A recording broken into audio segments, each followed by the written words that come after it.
Sveiki, draugai! Ar jaučiate, kaip greitai bėga laikas? Na, dar vieni metai ir vasara, kuri tiesiog praskriejo žaibišku greičiu. Mums šie metai buvo ypatingi ir svarbus, todėl mes norime juos tinkamai paminėti ir atšvęsti. Na, norėtųsi tokios šventės, kur būtų daug garso, šviesų, muzikos, fejerverkų, automobilių lenktynių ir visa tai turėtų trukti iki pat vėlyvo vakaro, iki pat sutemų. Man atrodo, aš žinau tokią šventę.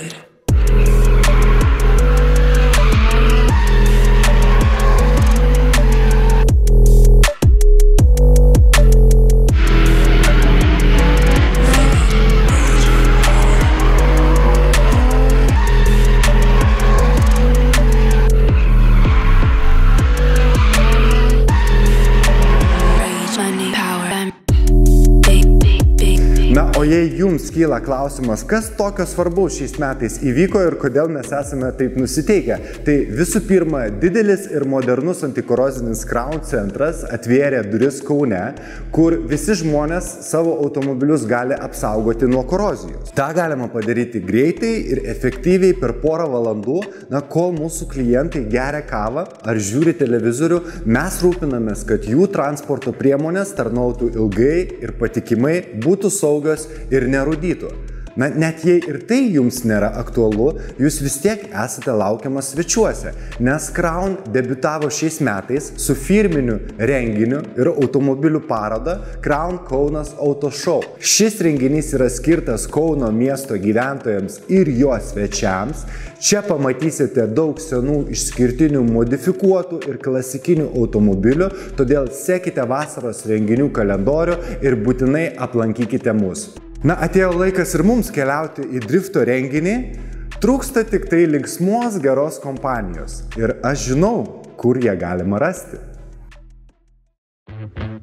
Mes atvažiavome į Kaune esantį Classic Car Loft centrą, į dirbtuves, kur rasime daug senų, klasikinių, įspūdingų istorinių automobilių. Ir beje, visa komanda čia užsiima restauraciniais darbais. Tai yra tikrai unikali, labai įdomi vieta, kurią siūlau tau ir pamatyti. Ne, ten laukia gražios, žavios merginos, kurios papuoš mūsų šios dienos kelionę, šventę ir tikrai bus šauni linksma diena. Labą dieną! Gražias merginas galima rasti tik tarp gražių automobilių. Šiandien gavom netikėtą skambutį, sakot, važiuojam į Matsūrį, pažiūrėti lenktynių. Ir aš iškart pradėjau galvoti, kas tas bus yra iš automobilių sukurta lenktynėm. Tai šitas, aš galvoju, tiktų 100 metų senolis. 100 metų senolis. Tada šitie. Tai aš žiūrėjau, su kuo važiuojam? Ar čia, ar ne tokios mūsų lenktynės įmat? Tai tada važiuojam, jūs parodysit mums kitokios technikos. Bet pažiūrėkit, kokią čia kolekciją jie yra sukaupę. Ferraris, Corvette, Mercedesas, Mustangas, Mercedesai, Bentleys. Praleidai Porsche. Kuri tavo mėgstamiausia mašina? Mano mėgstamiausia? Aš galiu ištarti ir ne taip, bet kiek atsimenu per Google vertėją, kai tikrinau, tai sakė Avions Voisin.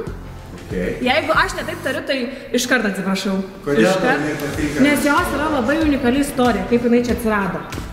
Ateikit pas mumis į ekskursijas ir tikrai visas paslaptingas ir intriguojančias istorijas aš jums papasakosiu asmeniškai.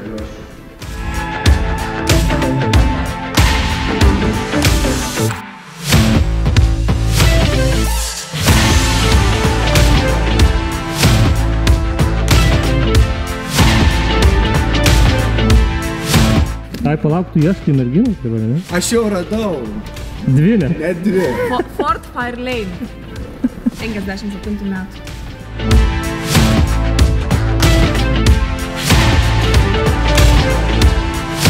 Kaip važiuojasi su šitą mašiną? Vairavot jūs ją nors kartu? Taip. Sunkiai sukasi vairas. Ne, tai vienu prieš tave. Mes dar čia gal pabūnam, čia labai linksma. Žiūrėkit, važiuokim su mano Volkswagenu, Multivanu, ten daugiau vietos turėsit kaip pašvest. Tai kur mes važiuojam dabar? Į drift? Matsūrį! Matsūrį, varai, davai. Važiuojam, ką tai paliekam visi čia. Ate. Jau filmuoji? Jo. Galiu pasakyti komentarą apie Julių. Prašom. Kadangi Julius dirba Kraune ir aš kokį 95% esu tikrai, jeigu jį pakviestam pasimatymą, prabangų, kokį ten prabangi vakarienė, nu jis ateitų su Krauna aprangą.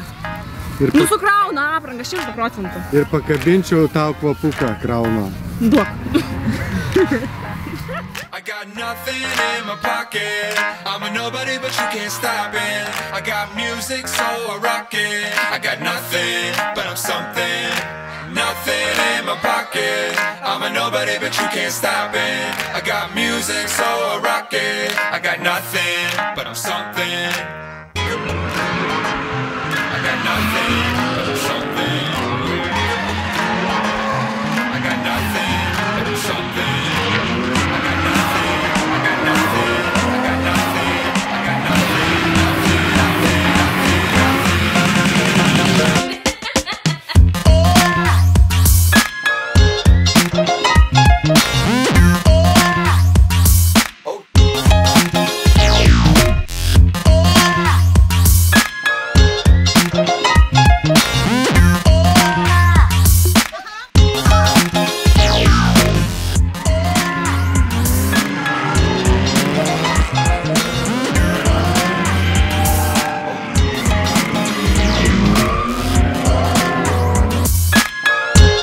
Sveikas, Domai. Dar kartelį susitinkam drifto renginyje.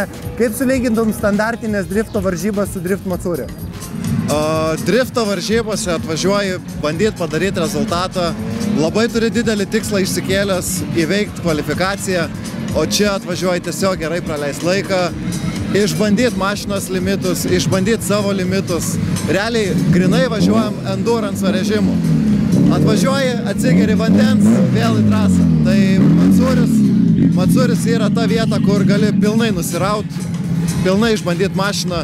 Žinai, kas blogai, kas gerai, ką reikia pataisyti. Matsuris yra labai smagu. Žinau, kad tavo automobilį yra šiek tiek modifikacijų, pakeitė variklį. Kaip tau su tuo naujų varikliu sekasi dirbti? Šiaip galiu pasakyti, kad turbūt pataikiau tą variklį, kokią norėjau. Mano stilistikai važiuoti, pavyzdžiui, Matsuri, tai iš viso, ta prasme, net nežinau kaip žodžiais apsakyti, koks aš esu laimingas čia važiuodamas būtent su ta veške, nes mano stilius nuo kampo į kampo aš leidžiu jai ten svaidytis ir jinai ištraukia. Variklis ištraukia, su plyta būdavo, reikėdavo atsargiai, čia beveik be jokių atsargumų. Tiesiog šveiti ir žiūri, kas bus ir pavyksta. Tai man džiauriai patinka, nes labai lengvai ir laisvai jaučiuosi prie vairo. Tiek daug automobilių trasoje, kaip reikia prisiderinti prie kiekvieno ir apskritai tokio pobūdžio stiliaus renginys kaip Matsuris, kokius skillsus drifterio ugdo? Ar tai yra visai kitoks važiavimas, ar turi kažką tokio, ko negali išgaudyti paprastose gonkėse? Varžybose tu gauni kažkokioj grupėje važiuoti su tam tikrais pilotais. Ne visą laiką pavyksta gauti labai random pilotų. Čia tu nežinai prieš ką stoji, atvažiuoji ir tiesiog realiu laiku bandai prisitaikyti prie to driverio, kuris čia važiuoja. Tai tai ir ugdo realiai tavo skillą greitai orientuotis aplinkoj, kad darytum tam tikrus judesius ir movementus pačioj trasoj, kad... Tai kokie skillsai ugdosi tokio pobūdžio varžybose? Realiai turbūt reakcija ir netikėtumo faktorius, kad tu visą laiką kažko tikiesi iš priešininko važiuojant. Iš tiesų, automobilis atlaiko labai didelius krūvius, turbūt darėt labai daug važiavimų, dar ir drift taksi duoda tam įtakos. Kaip pati technika jaučiasi automobilyje, kokie vyksta procesai? Kaista, viskas konkrečiai kaista. Kokia temperatūra? Realiai salone dabar buvom su termometru pamatavę, 63 laipsnius turėjom, tai čia buvo apie 2 valanda dienos. Tai dabar jau po biškį prieblanda, jau pradeda oro temperatūra lauke krist, tai tikiuosi kažkiek ir salone bus geriau. Net langą išsiėmiau, nes su uždarytais langais važiuoti mirtis alyvasi. Žodžiu, kaip pirtyje, ne? Jo, aš už tai pirtį neinu, nes visą laiką čia praleidžiu. Klausyk, sezonas kaip ir į pabaigą dar liko porą varžybų, pratiniesi prie mašinos, kaip ir pats sakai, bet kokie tradicinis mūsų klausimas, išsikėlęs esi savo tikslus, kaip patobulėjai per šios metus ir apskritai, kokią viziją ateities turi su būtent šio sportu, kadangi sieji daug laiko, daug pastangų dedi būtent tam? viziją turiu, kad kažkada vis tiek ateityje išvažiuoti pro lygos varžybas. Čia, kas ir buvo įdomu, šiais metais pasibandžiau. Ta mašina tikrai nėra pro lygiai konkurencinga, nes arklių kiekis per mažas, bet trasos, konfiguracijos, viskas yra labai smagu ir už tai ten, kur galima ir įmanoma važiuočiau. O dėl kitų metų, tai faktiškai aš dar su ta mašina nieko neįrodžiau. Aš realiai gal savo įrodžiau, kad ją tikrai neblogai surinkau, nes beveik neturėjau gedimų. Per visą sezoną dabar Matsūris jau realiai nuo 11 iki 7 šeriam. Pakol kas pupu dar niekas nesugedo, tai tikiuosi ir nesugės. Tai vat, čia savo įrodžiau, kad rinkt mašiną kažkiek tai sugebu, o daugiau tai tiesiog reikia vėl kitą sezoną jau nert pilnai ir važiuoti ir bandyti kažkokį rezultatą parodyti, kad ta mašina važiuoja, nes va kolegai stryte daviau pasibandyti, 3 vietą paėmė, tai va mašina vadinas gali, reikia iš savęs daugiau reikalauti. Aš žinau, kad tu esi tas žmogus, kuris didžiąją laisvalaikio dalį praleidi garaže, bet ir darbo valandomis tavo visas darbas yra susijęs būtent su technika, su automobiliais. Trumpai, Drūtai, papasakok, ką dirbi ir užsiemi darbo dienos valandomis. Šiaip aš dirbu Continentalį ir esu automatikos inžinierius, tai mano realiai diena yra para. Jo, nu, mano darbas yra tiesiog pagrinde prižiūrėti robotikos elementus, pačias mašinas, jų valdymo sistemas. Tai tiesiog, kad mes gaminam elektroniką, yra tam tikros mašinos ir tos mašinos turi tam tikrus automatinius sekvensus. Tai va, ta visa programinė logika ir tam tikri troubleshootinimai, tai nu, mano darbas, kad ta mašina važiuotų. Super, tai yra žmogus grinai užsikūręs visą savo laiką, visą savo dieną pašventęs būtent automobilių sportui ir driftui. Tai man labai yra įdomu, iš kur kilo visa šita aistra, hobis ir noras užsiimti būtent tokiais dalykais. Gal yra kažkokie tai praeities svarbus momentai, kurie įtakojo visą tai? Šiaip, jeigu atvirai, aš nelabai galiu atsakyti šitą klausimą, kaip tai kilo. Realiai visą laiką mane traukė automobiliai, visą laiką norėjau kažko ir visą laiką, net turbūt gal kokių 13 metų esu savo mintyse tokį užsirašęs eilutę, kad kažkada aš pats surinksiu sportinę mašiną. Tai nebuvo labai, kaip čia pasakyti, galimybių, bet kada jos atsirado, tiesiog ėmiau ir padariau. Tai va, taip ir atsiradau tam sportui ir tiesiog noriu toliau tai daryti, nes, nu, tai gal nuo vaikystės. Aš vienas šeimoje vairuojantis buvau, niekas daugiau teisų neturėjo, tai matyt kažkur kažkas iš kažkur atėjo. Tu gal ne tik šeimoje, tu gal net visam genetiniam šeimos giminės medyje esi drifto pradininkas turbūt būsi. Tai čia greičiausiai tai taip. Linkiu, kad tas kelias tęstųsi toliau. Ir paskutinis klausimas, kaip pajausti mums, nevairuojantiems tokių automobilių, tą visą drifto adrenaliną? Gal gali mus pravėžinti tiesiog? Tai kaip kitaip sėsti keleivio vietą ir žiūrėti, ką mes darom prie vairo trasai.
Kodėl tau atrodo, mes šeriam čia 11 valandų? Vis negana. Man ne butą reikėjo pirkti. Ką? Kibirą suvaržti. Prasilikėjai. Žinai, aš kaip mažas vaikas, man gera reikia daug. Aš noriu grifo mašinos. Nusipirk man mašiną.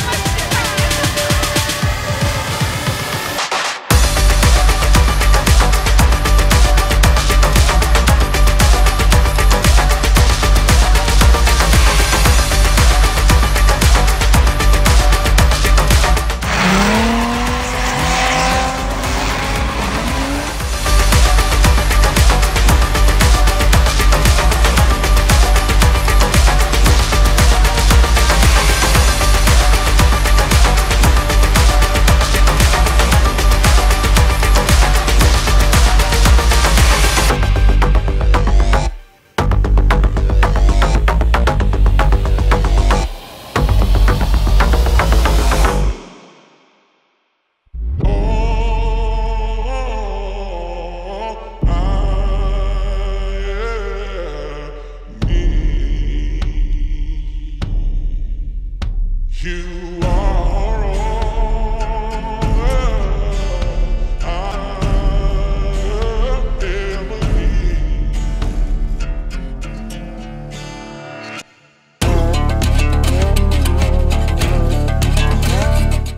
Drift Matsūriją kalbiname mums gerai pažįstamus žmonės. Benediktas, nesi dažnas svečias Matsūriją, kelintą kartą čia dalyvauja?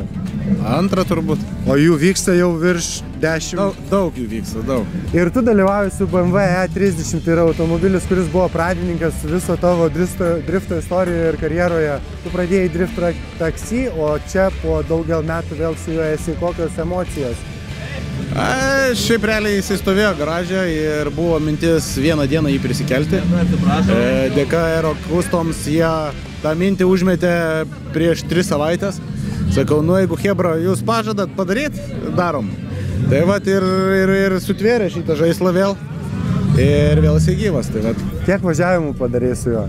Šiandien? Taip. Oi, nepasakysiu. Koks skirtumas pilotuoti profesionalų savo turimą automobilį Driftmasteriuose Omano ir važiuoti su senu geru bambuku Matsūryje? Matai, varžybos yra varžybos. Tu ten važiuoji dėl rezultato ir dėl kažkokių pasiekimų. Čia yra šventė. Šventė, kur realiai normalaus bolido būtų gaila, bet šito ne. Matsūris yra kaip kokia intensyvi kardio treniruotė, ne?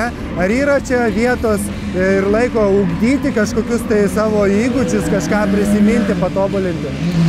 Faktas, kad kiekvieną tavo minutę praleista už vairo, tai yra kažko ugdymas, moto valandos, jo. Ir niekada tu nepasakysi, kaip taip atsilieps tavo rezultatui ir tavo važiavimui, bet tai yra faktas, tu prie vairo, ne ant sofos. Kaip tavo turimiems pro lygos automobiliams sekasi masteriuose keitėjai variklį, įvairių techninių gedimų, kišo koją techniką, kam dabar ruošiesi ir apskritai šie metai drifte eina į pabaigą, o jūsų sezonas tęsiasi? Panašu, kad jo, mūsų sezonas tęsiasi kiaurus metus ir niekada jisai nesibaigia. Mes pabaigėm Driftmasterių sezoną. Ir dabar dar už 2 savaičių turbūt turėsime Baltijos šalių čempionato finalą Rygoje. Tai yra minčių ten nulėkti sudalyvauti. Dar tokį kaip štrichą uždėti Europoje ir po to matysime. Greičiausiai, kad siūsime kažkurį automobilį į Omaną. Ir yra vilčių, kad galbūt dar šiemet Taivane sudalyvausime varžybose. Žodžiu, 24 valandas, 365 dienas per metus. Tavo galvoje tik driftas? Ne visai taip, bet daug vietos tai užima. Ką norėtum papildyti savo kasdienėje rutinoje? Ko sieki, ar yra dar kur tobulėti tiek su technika, tiek su tavo važiavimo įgūdžiais ir skilsais? Žinai, kaip pasakysiu, visas gyvenimas yra tobulėjimas. Jeigu jau jauti, kad nebėr kur tobulėti, tai reiškia jau gan gyvent. Ar turim galimybę prasilėkti šiandien su šituo senu geru drift taksi automobiliu? Nežinau, matysime pagal situaciją. Kol kas turime linkusią vairo traukę, žiūrėsim. Kadangi toks sezonas pas tave yra įtemptas, kaip vertini šios savo metus, apskritai kokie galbūt nepasiekimai, rezultatai, išvados, trumpa reziumė? Šiaip rezultatą vertinu dviprasmiškai. Tai iš tikrųjų 10 vieta tikrai nėra blogai kaip Europai stipriausiam čempionatui. Driftmasteriuose. Jo, Driftmasteriuose, taip. Bet iš tikrųjų galima buvo ir geriau. Turėjome visokių iššūkių tiek su varikliais, tiek su pačiu automobiliu, bet viskas sprendėmės. Bet kaip faktas, tai kažkiek išakoja bendram rezultatui. Bet visada grįšime stipresni, kaip aš sakau. Bendrai drifto kultūra Lietuvoje, jinai auga, plečiasi, atsiranda naujos taisyklės, dalyviai, sportininkai, automobiliai, renginiai. Kaip matai šį sportą šiai dienai savo akimis? Jisai labai sparčiai tobulėja ir aš labai tom džiaugiuosi, kad jisai taip greitai auga. Tik įdomu, kur tas finišas augimo, žinai, nes finišas vienaip ar kitaip būna. Mato ir norėjau paklausti, ar yra... Ir būna, žinai, visada nėra diagramos visada į viršų, jinai visada kalnais būna, žinai. Tai manau, kad ta diena ateis, bet tikiuosi dar negreitai. O šiaip tai vertinu tikrai, auga Lietuvoje driftas sparčiai ir mane tai žavi. Faktas, kad pats Lietuvoje tikrai nedaug laiko praleidžiu ir šiemet gal tik tai 11 varžybose dalyvavau, bet galvoju, kad gal laikas ateinančiais metais sugrįžti, jeigu gausis biudžetą susidėlioti ir laiką susidėlioti, tai gal gausis važiuoti tiek Lietuvą, tiek Europos Driftmaster čempionatą. Įmanoma perdegti dalyvaujant tiek daug skirtingų varžybų ir tiek daug moto valandų leidžiant prie automobilio? Jeigu tai yra tavo tik tai darbas, tai aš manau, kad ne. Bet jeigu tu turi papildomų veiklų ir dirbi ties papildomų veiklom, tai taip tikrai taip. Linkiu tau, kad neišsektų niekada baterija, linkiu tau, kad važiuotum ilgai, puoselėtum šitą sportą, keltum mūsų drifto kultūrą ir garsintum Lietuvos vardą. Ačiū Jums labai, iki pasimatymų. Iki sekančių. Times ready, let me blaze. Spend money, what a waste. Times money, money pays. You ain't ready for the 8th. She ain't ready for the 8th. Mad as savage, me back and I'm back in it happening. Ready to feel the way. Occupation, make it either way. Never worry, cause I can. Back chat from the whack gang. Took charge when they sack, man. Passport when a milestone. Make space when the bags land. This must be the daydream. Max got me the mad plan. My team never lied on. Due a visit from the facts, man. He be riding on the wave. I ain't got a lot to say. Mine's heavy, give me space. Pines ready, let me blaze. Spend money, what a waste. Times money, money pays. You ain't ready for the 8th. She ain't ready for the 8th. Fake clothes, same watch. Fake crepe, same fucks. Bait squad, say lots. But flop ain't what I'm on. Aim up, don't stop. We beat leveling. Proceeds increase heavily. Don't need this man's energy. I be the one, beat the one. I don't make a song to make a song. And the vibe is right. The mic will let me ask. Miss laughing with my brother now. I ain't talking about Dan. Catch up when he lands. Snapshot with a fan. KL did a madness. Back soon going ham. Come see how we ride out. Short change but we smile proud. Been blazed for a while now. Stay ready for the jam. He be riding on the wave. I ain't got a lot to say. Mine's heavy, give me space. Pines ready, let me blaze. Spend money, what a waste. Times money, money pays. You ain't ready for the 8th. She ain't ready for the 8th.